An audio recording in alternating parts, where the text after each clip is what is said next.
Hey guys, how's it going? My name is Adam. Today I'm going to show you how to deactivate Facebook account. So first of all, go ahead to your menu at the below right corner and you're going to see right here many options. Just go ahead and click next to your menu the settings gear. And from here you're going to just go ahead to the account center or meta. So what I'm gonna do here, you're gonna see the account settings and you're gonna move on to the personal details.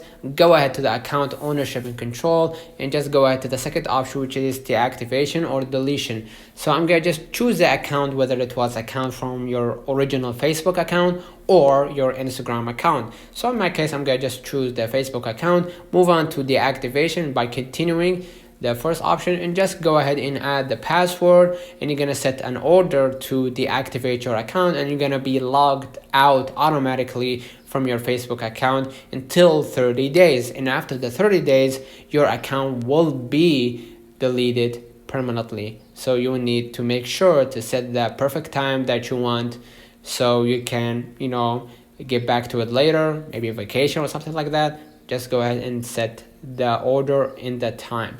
Let me know in the comments if this video helped you. Don't forget to like and subscribe, turn on the notification bell to receive every video we upload. Thank you for watching. See you in the next one.